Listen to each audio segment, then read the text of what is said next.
சுவிசேஷகர் சுசி பிரபாகரதாஸ் அவர்கள் 1 சாமுவேல் புஸ்தகத்திலிருந்து ஒரு வேத ஆய்வை நடத்த உள்ளார். நிகழ்ச்சியை கேளுங்கள். கர்த்தருக்குள் பிரியமானவர்களே, ஆண்டவராய் இயேசுவின் புண்ணிய நாமத்தினாலே ஃபீபா வானொலி நேயர்களுக்கு வாழ்த்து சொல்கிறோம். இன்றைக்கு 1 சாமுவேல் புஸ்தகம் 22ஆம் அதிகாரம் 6 23 வசனங்களை கற்றுக்கொள்ளப் போகிறோம். இந்த திருமுறை பகுதி ஒரு நீளமான ஒரு பகுதியாகும். ஆண்டவருடைய கிருபையினாலே 1 சாமுவேல் புஸ்தகத்திலிருந்து திருமுறை செய்திகளை வேத பாடமாய் கற்று வருகிறோம். உங்களுக்கு இந்த செய்திகள் பயனுள்ளதாக அமைய நானும் பிரார்த்தனை செய்து வருகிறேன். அருமையானுள்ளே, இந்த திருமுறை பகுதிக்கு பல தலைப்புகளை சொல்லலாம். மனநிலை பாதிக்கப்பட்ட சவுல் ராஜா என்றும் சொல்லலாம். சவுல் ராஜா தேவனை நோக்கி அல்லது தேவனிடத்திலே மோதுகிற அந்த தன்மையை குறித்தும் சொல்லலாம். இந்த பகுதியை நாம் வாசிக்கும் போது தாவீது சவுல் ராஜாவுக்கு தப்பி ஓடுகிறான். சவுல் ராஜா கோபத்திலே அங்கே நோப்பில் உள்ள 85 ஆசாரியர்களை கொன்று போடுகிறான். அருமையானுள்ளே, தேவனாகிய கர்த்தரிடத்தில் இந்த சவுல் ராஜா மோதுகிற அந்த சூழ்நிலை விவரிக்கப்பட்டிருக்கிறது. ஜனங்கள் கர்த்தரிடத்தில் பல காரணங்களினால் மோதுகிறார்கள் அல்லது எதிர்க்கிறார்கள். தேவனை குறித்தும் தம்மை குறித்தும் உலகத்தை குறித்தும் தவறாய் புரிந்து கொண்டதினாலே, அதாவது ராங் அண்டர்ஸ்டாண்டிங் என்று சொல்லலாம், அநேகர் மோதிக்கொண்டிருக்கிறார்கள். தேவனிடத்திலே இருந்து அநேகர் கிருபை பெறாதபடி தேவனிடத்திலே போராடுகிற, மோதுகிற, எதிர்க்கிற மக்களை நாம் காண்கின்றோம். ஒரு மனிதன் திருச்சபையை துன்பப்படுத்தினாலும் அல்லது ஆண்டவரை நேசிக்கிற மக்களை உபத்திரப்படுத்தினாலும் பொருள் என்ன? அவர்கள் ஆண்டவரை எதிர்க்கிறார்கள், ஆண்டவரை இடத்திலே போராடுகிறார்கள், மோதுகிறார்கள் என்று பொருள். பிறரை காரணம் இல்லாமல் துன்பப்படுத்துகிறதும் ஆண்டவரை துன்பப்படுத்துவதற்கு சமமாய் காணப்படுகிறது. அருமையானுள்ளே, இந்த பகுதியிலே தேவனுடைய ஆசாரியர்களை சவுல் ராஜா கொன்று போடுகிற அந்த சம்பவம் ஆண்டவரை எதிர்த்து நிற்கிற சம்பவமாகும். இந்த 1 சாமுவேல் புஸ்தகம் 22ஆம் அதிகாரம் 6 23 வசனங்களை மிக கவனமாக நீங்கள் வாசித்து பாருங்கள். முதலாவது, சவுல் ராஜாவினுடைய பைத்தியக்காரத்தனத்தையும் அவனுடைய சுய பரிதாபத்தையும் நாம் இங்கு காணலாம். 1 சாமுவேல் புஸ்தகம் 22ஆம் அதிகாரம் 6 10 வாக்கியங்களை கவனித்து பாருங்கள். மனநிலை பாதிக்கப்பட்ட மனிதனைப் போல சவுல் ராஜா நடந்து கொள்கிறான் அல்லது பேசிக் கொள்கிறான். அவன் சுய பரிதாபத்தினாலே புலம்புகிறான். அவனுடைய உள் வாழ்க்கையின் தன்மை, அவனுடைய கேரக்டர் அவன் வார்த்தைகளிலே வெளிப்படுகிறது. 6ஆம் வசனத்திலே ஒரு ராஜ தோரணையிலே அவன் நின்று கொண்டிருக்கிறான். ஆனால் அவனுடைய வார்த்தைகளை பாருங்கள், அது அவனுடைய ராஜரீக தன்மையை உடைக்கக்கூடிய அளவிலே சுய பரிதாபத்தை வெளிப்படுத்துகிற நிலையிலே காணப்படுகிறது.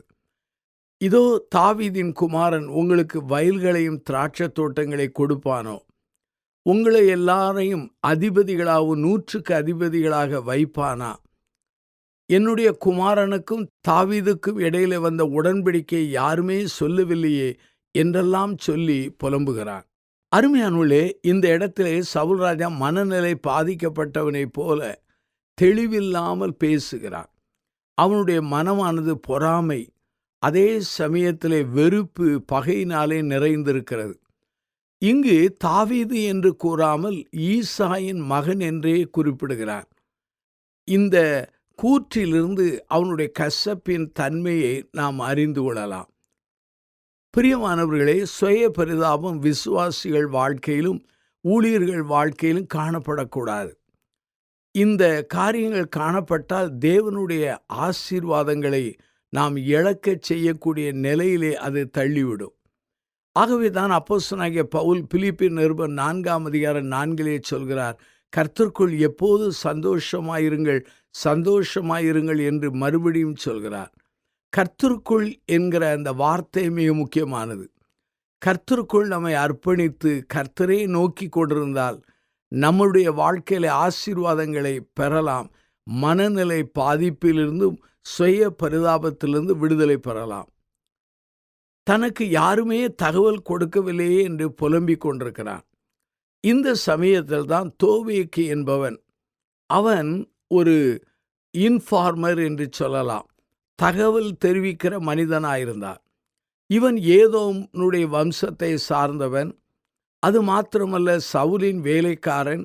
சவுலினுடைய மந்தைகளுக்கெல்லாம் அல்லது மேய்ப்பர்களுக்கெல்லாம் தலைவனாயிருந்தான். அங்கே 1 சாமுவேல் 21:7 இதை குறித்து நாம் காண முடிகிறது. இவன் ஒரு நல்லவன் அல்ல, ஒரு நிழல் போல மாறினவன். இவன் பிரச்சனைகளை உருவாக்குறவன்.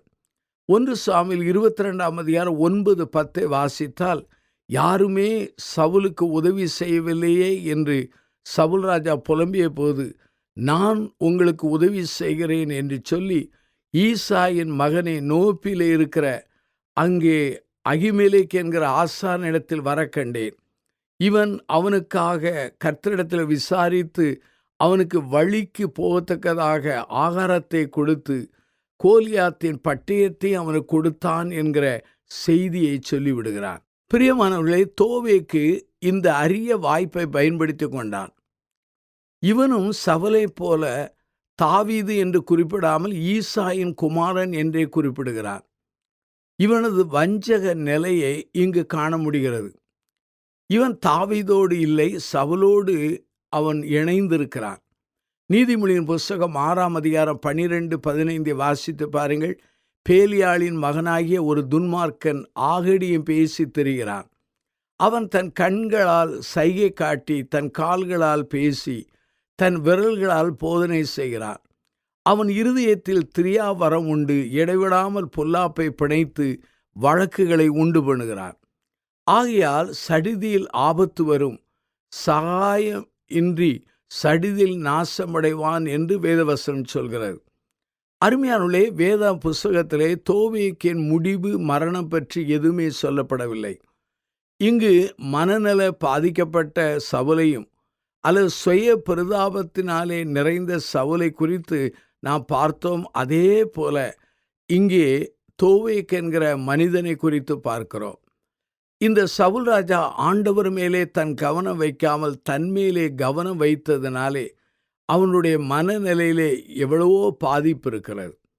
அருமையானவர்களே, 2வது நான் சொல்லுகிறேன், சவுல் இங்கே குற்றச்சாட்டையும் பழியும் ஆசாரியின் மேலே இடுகிறான். அகிமெலேக்கு என்பவன் ஆசாரியன். ஆசாரியன் அவனை வரவழைத்து அவன் மேல் பழியையும் குற்றச்சாட்டையும் சொல்கிறார். தோவேக்கு சொன்னதை கேட்டு இவ்வாறு செய்கிறான். அங்கே 1 சாமுவேல் புஸ்தகத்திலே அந்த அதிகாரத்திலே நான் வாசிக்கிற அந்த பகுதியின் அதிகாரத்திலே 11-13 வாக்கியங்களிலே நாம் காண முடிகிறது. சவுல் ராஜா ஆசாரியனை பார்த்து அகிதாபின் குமாரனே என்று அழைக்கிறார். இங்கு ஊழியக்காரன் கொடுக்கிற கனம் இல்லை, அதிலே அவமரியாதை காணப்படுகிறது. ஆனால் ஆசாரியனோ ராஜாவை பார்த்து, என் ஆண்டவனே இதோ இருக்கிறேன் என்று மரியாதையோடு சொல்கிறார். மரியாதை குறைவு சவுலிடத்தில் காணப்பட்டது. மரியாதை கொடுக்கிற நிலை ஆசாரியனிடத்திலே காணப்பட்டது. இந்த ஆசாரியன் நான் எந்த தவறும் செய்யவில்லை, தோவேக்கு என்கிற மனிதன் கூறியது உண்மை உண்டு, ஆனால் அதிலே பொய்யும் உண்டு, முழு உண்மையும் இல்லை. ஆனால் ஆசாரியன் ஆகாரம் கொடுத்தானே தவிர, பட்டயத்தை கொடுத்தானே தவிர, ஆண்டவரிடத்தில் விசாரித்து அவனுக்கு வழியை சொல்லவில்லை. தோவேக்கின் கூற்று மிகைப்படுத்தப்பட்ட ஒரு செய்தியாகும். இதே தவறை நானும் நீங்களும் செய்து வருகிறோம். பல சமயங்களிலே நாம் மிகைப்படுத்தி கொண்டிருக்கிறோம். மிகைப்படுத்துகிற தன்மைக்கு பேர்தான் பொய் என்பது. ஏதேனிலே ஆதியாகமம் 3:1 வாசித்தால், அங்கே சர்ப்பம் ஸ்திரியை பார்த்து, தோட்டத்தில் உள்ள சகல விருட்சங்களின் கனியை புசிக்க வேண்டாம் என்று தேவன் சொன்னது உண்டோ என்றது. ஸ்திரீ சர்ப்பத்தை பார்த்து, நாங்கள் தோட்டத்தில் உள்ள விருட்சங்களின் கனிகளை புசிக்கலாம், ஆனாலும் தோட்டத்தின் நடுவில் இருக்கிற விருட்சத்தின் கனியை குறித்து தேவன் நீங்கள் சாகாதபடிக்கு அதை புசிக்கவும் அதை தொடவும் வேண்டாம் என்று சொன்னாள். இதை ஆதியாகமம் புஸ்தகம் 3ஆம் அதிகாரம் 1-3 வரை நாம் வாசிக்க முடிகிறது. புசிக்காதே என்றுதான் ஆண்டவர் சொன்னார். ஆனால் ஏவாள் சொல்கிறாள், புசிக்கவும் அதை தொடவும் வேண்டாம் என்றாள். காரணம், இதுதான் மிகைப்படுத்தப்பட்ட ஒரு காரியம். பிரியமானவர்களே, வேத வசனங்களை ஒன்றையும் கூட்டவும் கூடாது, குறைக்கவும் கூடாது. ஆண்டவர் வெளிப்படுத்தின ஒன்றை வெளிப்படுத்தினதாக சொல்ல வேண்டுமே தவிர அதை கூட்டியோ குறைத்து சொல்வது கள்ள தீர்க்கதரிசனங்களுக்கும் கள்ள போதனைக்கும் சமமாய் காணப்படுகிறது. பிரியமானவர்களே, சவுல் ராஜா கூறுகிற அந்த பழியானது அது பொய்யின் குற்றச்சாட்டு. ஆண்டவருடைய ஊழியர்கள் கர்த்தருக்காக உண்மையாய் பணி செய்கிறவர்கள். நீதிமொழியின் புஸ்தகம் 3ஆம் அதிகாரம் 29-30 வரை வாசித்து பாருங்கள். அச்சமின்றி உன்னிடத்தில் வாசம் பண்ணுகிற உன் அயலானுக்கு விரோதமாக தீங்கு நினையாதே. ஒருவன் உனக்கு தீங்கு செய்யாதிருக்க காரணமின்றி அவனோடு வழக்காடாதே. உங்கள் வாழ்வில் சவுலே போல காரணமில்லாமல் பிறர் மேல் குற்றச்சாட்டுகளை சொல்லி வழக்காடாமல் இருங்கள், அதை விட்டுவிடுங்கள். இது ஒரு நல்ல பழக்கம் அல்ல. இந்த காரணமானது உண்மையாகவே சவுல் இதை ஏன் செய்தான் என்றால், தன்னுடைய பார்வையை, கவனத்தை ஆண்டவர் மேல் வைக்கவில்லை, தன்மேலே வைத்தான். அருமையானவர்களே, இங்கே அகிமெலேக்கு என்கிற ஆசாரியன் தன்மேல் சாட்டப்பட்ட குற்றச்சாட்டுகளை வன்மையாக மறுக்கிறான். அகிமெலேக்கு தைரியமாக தனக்காகவும் தாவீதுக்காகவும் அங்கே வழக்காடி பேசுகிறார். 1 சாமுவேல் புஸ்தகம் 22ஆம் அதிகாரம் 14-15 வரை இதை வாசிக்க முடிகிறது. சவுலும் தோவேக்கும் அங்கே தாவீதை என்ற பெயரை உச்சரிக்காதபடி அவர்கள் இன்னொரு ஈசாயின் குமாரன் என்றுதான் உச்சரிக்கிறார்கள். ஆனால் இந்த ஆசாரியன் அந்த தாவீது என்றே குறிப்பிடுகிறார். இந்த ஆசாரியன் ராஜாவிடத்திலே தன் காரியங்களுக்காக அல்லது தாவீதின் காரியங்களுக்காக அவன் வழக்காடி நியாயத்தை சொல்லும் பொழுது அநேக குறிப்புகளை வைக்கிறார். முதலாவதாக தாவீதை சவுலின் ஊழியன் என்று அழைக்கிறார். உம்முடைய எல்லா ஊழியக்காரரிலும் தாவீதை போல ராஜாவுக்கு மருமகனும் உம்முடைய கட்டளையின்படி செய்து வருகிறவனும் உம்முடைய வீட்டில் கனம் உள்ளவனாயிருக்கிற உண்மை உள்ளவன் யார் என்று சொல்லி இந்த ஆசாரியன் சொல்கிறார். 1 சாமுவேல் புஸ்தகம் 22ஆம் அதிகாரம் 14 இதை வாசிக்கிறோம். முதலாவதாக தாவீதை சவுலின் ஊழியன் என்று அழைக்கிறான். இரண்டாவது, தாவீதை உமக்கு உண்மை உள்ள தாவீது என்று அழைக்கிறார். ஆங்கிலத்திலே லாயல்டி என்கிற ஒரு வார்த்தையை பயன்படுத்தலாம். கர்த்தருக்குள் பிரியமானவர்களே, இந்த ஆசாரியன் தன்னுடைய வாதங்களை வைக்கும்போது மூன்றாவது சொல்கிறார், தாவீது உமது மருமகன் என்று குறிப்பிடுகிறார். இங்கு உறவை சுட்டி காண்பிக்கிற விதத்தை நாம் காண்கிறோம். நான்காவதாக உம்முடைய கட்டளையின்படி செய்து வருகிறவன் என்று சொல்கிறார். இதை இன்னொரு கோணத்திலே புரிந்து கொள்ள வேண்டுமென்றால் பாடி கார்டு என்று சொல்லலாம். உம்மை பாதுகாக்கிற மனிதன்தான் தாவீதை தவிர உமக்கு உபத்திரம் கொடுக்கிற மனிதன் இல்லை என்கிறதை மறைமுகமாய் சொன்னார். ஐந்தாவதாக, சவுல் வீட்டிலே கனம் உள்ளவன் இந்த தாவீதை போல வேறு ஒருவன் இல்லை என்று சொல்கிறார். இந்த சூழ்நிலை ஆசாரியன் தனக்காகவும் தாவீதுக்காகவும் எல்லாவற்றையும் அவன் விவரமாக விவாதம் பண்ணி நல்ல வாதம் செய்கிறான். ஆனால் இந்த சூழ்நிலையிலே அந்த ஆசாரியனுடைய நிலைமையானது மிக பரிதாப நிலை, தன் உயிருக்காக ஒரு போராடுகிற நிலை. ஆங்கிலத்தில் சொல்ல வேண்டுமென்றால் செல்ஃப் டிஃபென்ஸ் என்று சொல்லலாம். அதாவது தனக்காகவும் அதே சமயத்தில் தாவீதுக்காகவும் அவன் ஆண்டவரின் சார்பாக அவன் போராடுகிறான். அவன் சொல்லுகிறான், இவைகள் எல்லாவற்றிலும் ஒரு சிறிய காரியமாகிலும் பெரிய காரியமாகிலும் நான் அறிந்திருக்கவில்லை என்று சொன்னான். அருமையானவர்களே, 1 சாமுவேல் புஸ்தகம் 22ஆம் அதிகாரம் 15 இதை வாசிக்க முடிகிறது. தன்னையும் அவன் ராஜாவின் வேலைக்காரன் என்றே அழைக்கிறான், அடியான் என்று அழைக்கிறான். அருமையான என் சகோதர சகோதரிகளே, இந்த சூழ்நிலையை பாருங்கள். இந்த ஆசாரியன் 5 குறிப்புகளை கூறி தாவீதுக்காகவும் தனக்காகவும் அவன் வாதம் செய்கிறதை காண முடிகிறது.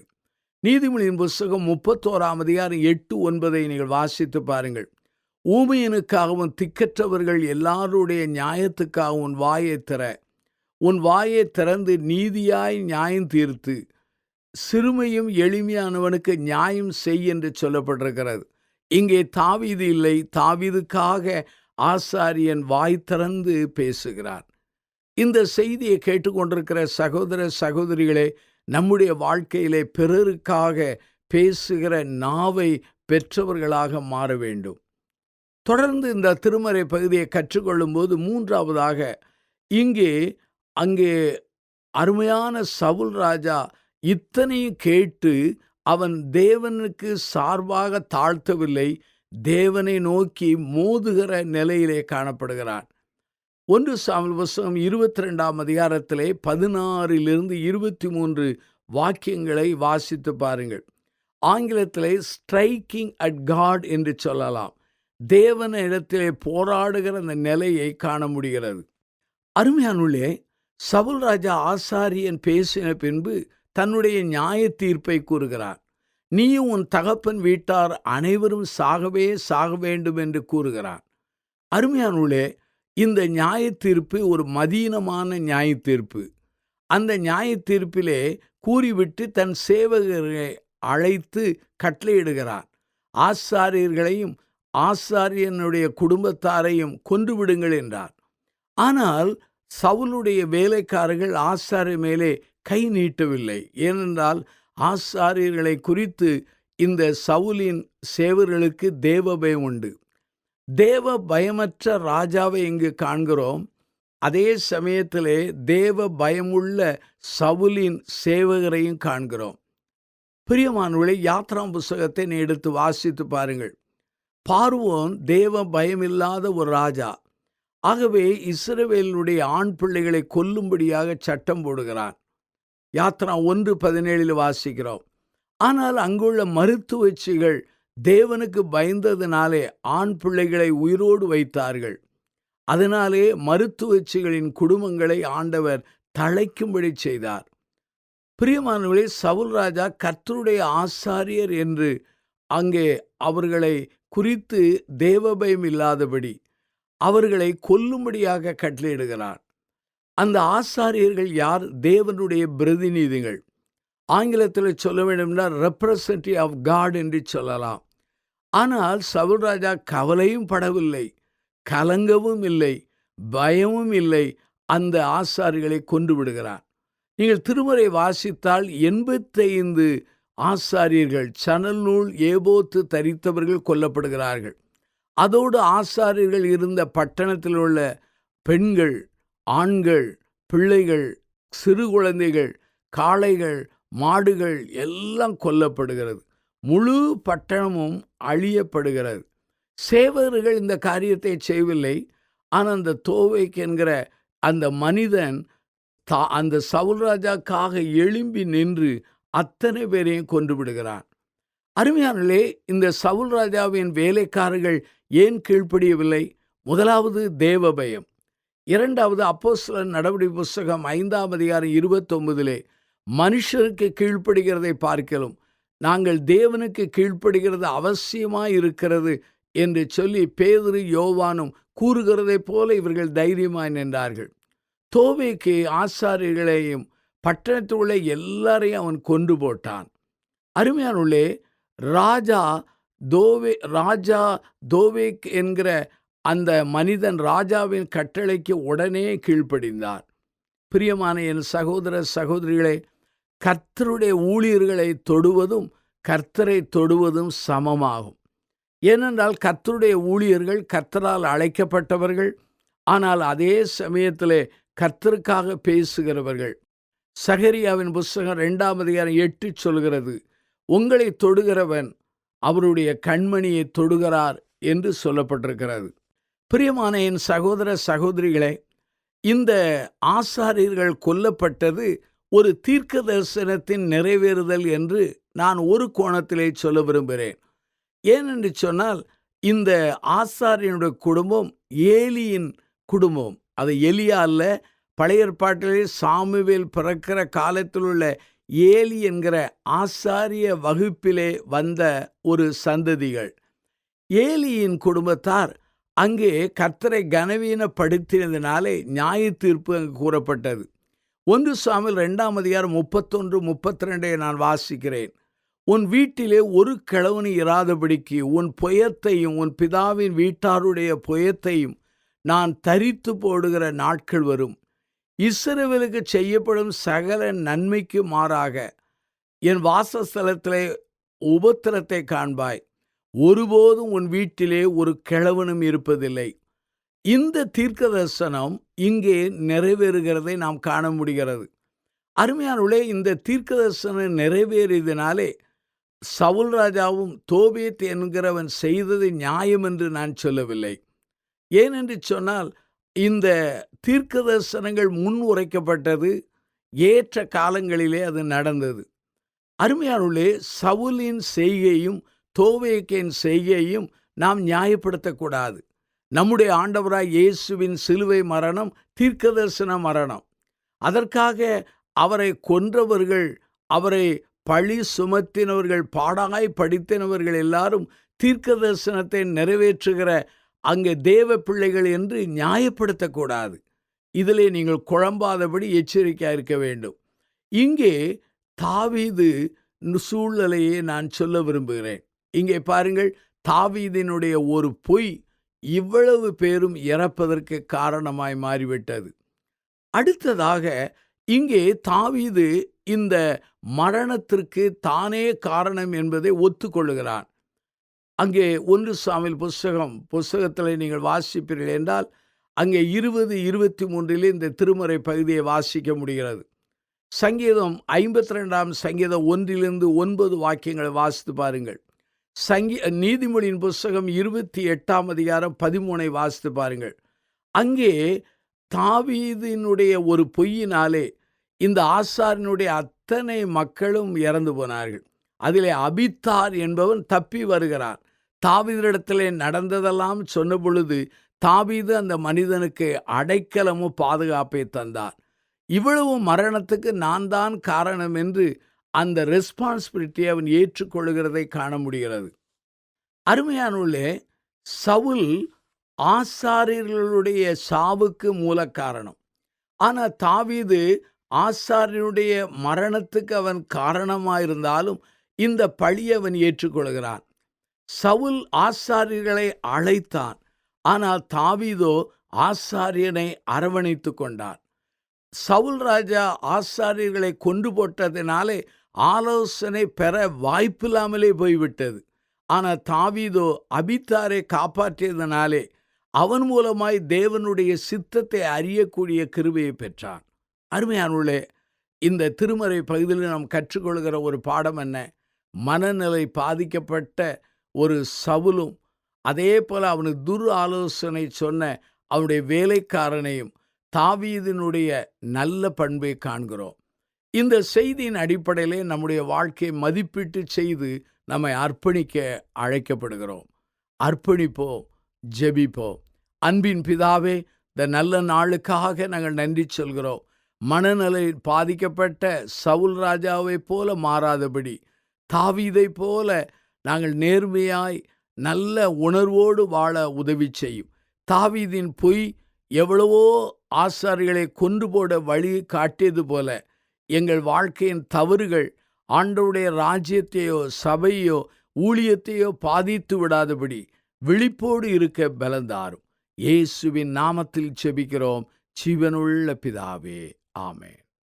நேர்களே, இன்றைய நிகழ்ச்சியில் சுவிசேஷகர் சுசி பிரபாகரதாஸ் அவர்கள் நிகழ்த்திய வேத ஆய்வை கேட்டீர்கள். இதன் தொடர்ச்சியை அடுத்த நிகழ்ச்சியில் கேட்க தவறாதீர்கள்.